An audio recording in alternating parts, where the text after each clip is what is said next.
আমার বউ আমার না খাওয়ায় বাড়ি থেকে বাইর করে দিছে, এজন্য খিদার কষ্টে পেটের মধ্যে হাত দিয়ে রইছি। এত কথা না কইয়া আমার কিছু একটা খাওয়ানোর ব্যবস্থা কর। আরে বেটা, কিছু একটা কেন, তোরে খাওয়াইলে বড় কিছু খাওয়াবো। বড় কিছু কি খাওয়াবি? খাসি, আস্তা খাসি। খাসি? তো খাসি পাবি কই তুই এখন? ওরে বেটা, আমাকে বিলের মধ্যে কি খাসির অভাব আছে? খাসি ছাগল গিয়ে দেখবি ঘাস খাইতেছে, একটা তো চুরি করে দুইটা খাই ফেলাম। এই বেটা, এ তো ঠিক কথা কইছে বেটা। চল বন্ধু, অনেকদিন হয়েছে খাসি চুরি করে খাই না, আজকে কাজটা সারাই ফেলা। চল দোস্ত, খাসির কথা শুনে আমার জিব্বায় পানি চলে আসছে।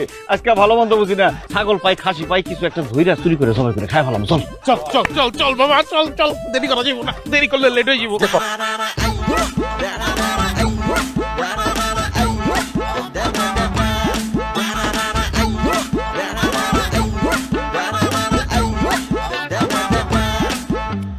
হাত দিয়ে ছোঁয়া যায় যদি প্রেমিকার বাড়ি, তাকে বউ করতে চলবে কারাকারি। এই সব কিছু যে মধুর হারি, বাড়ির পাশে শ্বশুর বাড়ি। সব কিছু যে মধুর হারি, বাড়ির পাশে শ্বশুর বাড়ি। ছাগল গেল কই? এই তো বাড়িতে থুইছিলাম।